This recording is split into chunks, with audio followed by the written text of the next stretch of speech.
En la parte 3 lo que tenían para hacer eran dos puntos.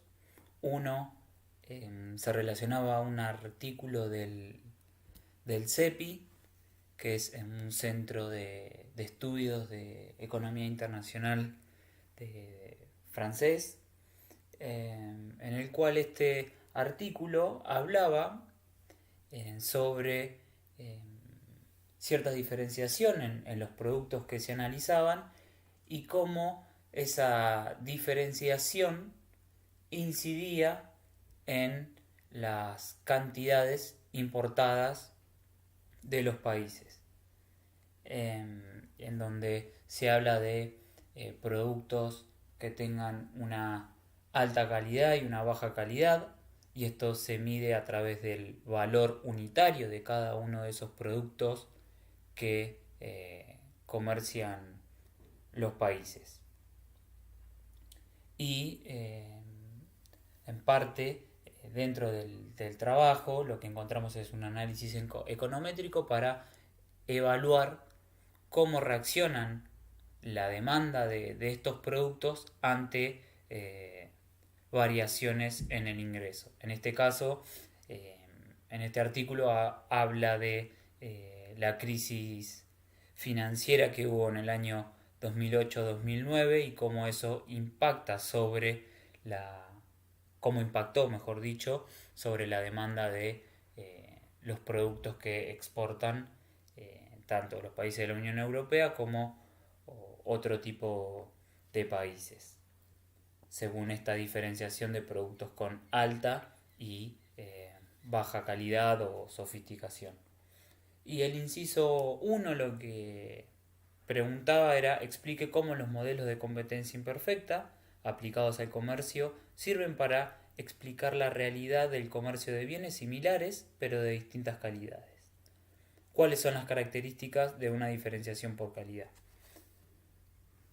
En este caso, en el artículo que se pone a debate, lo que podemos decir es que la competencia imperfecta muestra cómo distintos productores pueden dedicarse a la producción de bienes similares pero diferenciados, obteniendo una porción del mercado y una ganancia superior al precio de equilibrio, que eso es lo que en parte veníamos analizando. En este caso, uno de los atributos que permite este tipo de producción, bajo los supuestos que habíamos mencionado dentro del modelo, es la diferenciación por calidad. Y dentro de lo que es la diferenciación por calidad, lo que podemos decir es que hay ciertas características del producto, ya sea por cuestiones de diseño o algunos atributos que hagan particular al producto que estemos analizando, en donde se pueda poner un precio por encima del precio promedio o del precio que impone otro país u otra firma. El inciso B, antes de pasar al inciso B, les quería mostrar uno de los gráficos que observamos en el artículo, en donde muestra las exportaciones de alta calidad para el 2005 de algunos países. Fíjense que para el Reino Unido el 70% de sus exportaciones se compone de productos con alta calidad, teniendo en cuenta cómo se mide la alta calidad en base al paper, ¿no? Bueno, segundo Estados Unidos, con más del 60%, al igual que Alemania y otros países desarrollados. Japón y Francia lo mismo. El inciso B lo que nos pregunta es cuáles son las razones que han afectado el comercio desde esta última crisis mundial y cuáles al comercio de bienes de alta calidad. Y lo que podíamos encontrar en el artículo es que las razones que han afectado el comercio desde la última crisis mundial radicaban en la incapacidad de los bancos de asegurar a las firmas exportadoras e importadoras de cubrirse contra el riesgo de impago y esto en el artículo lo menciona a través de las letras de crédito como mecanismo de seguro. Y la segunda razón era que cuando la economía mundial atraviesa recesiones, el proteccionismo sobre los bienes que importan los países tiende a aumentar. Y esto deprime aún más la economía. Algunas de las medidas que se mencionan son como las medidas antidumping, que es algo que mencionamos en la clase teórica cuando vimos el caso de dumping. Las medidas antidumping son un impuesto que se ponen a los bienes importados cuando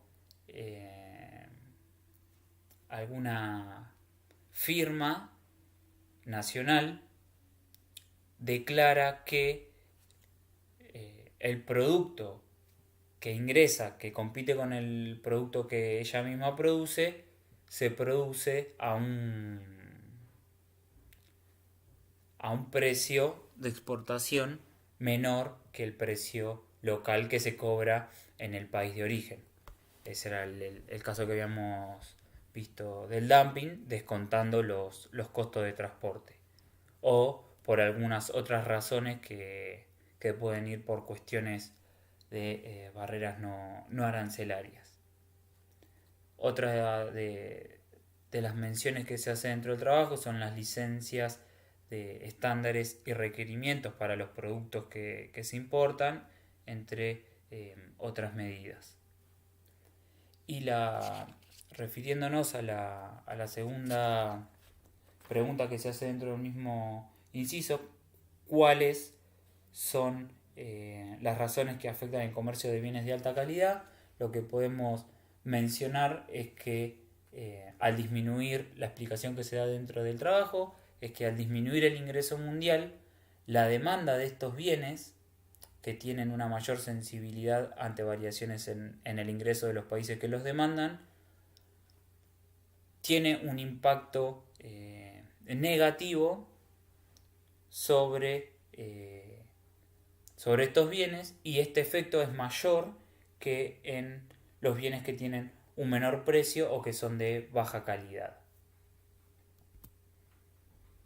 Y esto lo podemos referenciar con este gráfico que se muestra en el trabajo, en donde vemos que la curva gris, que son productos de alta calidad, disminuye abruptamente a partir de octubre del 2018, pasando por debajo de la curva de los bienes de baja calidad. Y la tercera pregunta es: ¿a qué países afecta más este efecto negativo sobre el comercio de bienes de alta calidad? ¿Cómo se estima será la recuperación de los mismos? Y en base a este inciso, los países que se ven afectados por este efecto negativo, o que más se ven afectados por este efecto, son los países que se encuentran dentro de la OCDE, debido a que producen relativamente una mayor cantidad de este tipo de bienes. La recuperación vendrá si el ingreso de los países aumenta para que el consumo de estos bienes se recupere. En la estimación realizada por los autores del trabajo, se observa que los bienes de alta calidad poseen una mayor elasticidad de ingreso de demanda que los bienes de media y baja calidad, demostrando que los países que producen estos bienes se vieron agravados más que los otros países debido a la recesión o a la crisis financiera que enfrentamos en el año 2008-2009. Y los autores con este gráfico observan la medida de la elasticidad de las importaciones con respecto al PBI, y lo que se observa es lo que acabamos de decir, que los países de la OECD enfrentan una elasticidad de las importaciones más alta que los demás países, y se observa para la clasificación que hicieron en este gráfico, que es el mundo, OSD y economías emergentes, las elasticidades de importaciones de bienes de alta calidad están por encima de las elasticidades de demanda de importaciones de los productos que tienen una baja calidad. Y eso resumía el trabajo o las preguntas que se referían a este trabajo del CEPI. En el punto 2, lo que tenían que hacer es construir el índice de Gruber and Lloyd en base a el comercio bilateral entre Argentina y Brasil para el año 2018, y en base a los datos con los que contaban, que eran las exportaciones e importaciones de Argentina hacia Brasil, podían construir el índice. Yo acá les armé una tabla para que puedan observar los valores y compararlos con los de ustedes. Lo que podemos observar es que, como habíamos mencionado, el índice va entre 0 y 1 en los sectores en los cuales se tiende a llegar al valor 1 o cercano a 1. Decimos que el comercio que hay en ese sector es intraindustrial, mientras que si los valores que tenemos se acercan o tienden a 0, podemos decir que el comercio en ese sector es interindustrial. En este caso, fíjense que para el caso de fabricación de tubos y válvulas electrónicas y de otros componentes electrónicos, el comercio es claramente un comercio intraindustrial, debido a que el índice es de 0.99. Se observan las exportaciones y las importaciones son muy parecidas para Argentina, es decir, lo que exporta en este sector Argentina es muy similar a lo que importa de Brasil. Las magnitudes son pequeñas, o sea, no llegan a $1.000.000. En el caso de alquiler de efectos personales y relacionadas a cuestiones domésticas, fíjense que ahí los valores tienen una magnitud importante, $225 millones con respecto a las exportaciones y $231 millones para las importaciones, con un valor en el índice de 0.98. Y así podemos continuar con otros sectores. Para algunos, por ejemplo, en el caso de actividades de arquitectura, ingeniería o fabricación de maquinaria de uso general, el índice nos arroja un valor de 0.5. En este caso, podemos decir que hay comercio de ambos lados, es decir, Argentina exporta e importa este sector, pero dado que el valor que toma el índice es un valor intermedio, no podemos llegar a establecer alguna conclusión drástica con respecto a si el comercio es intra o interindustrial.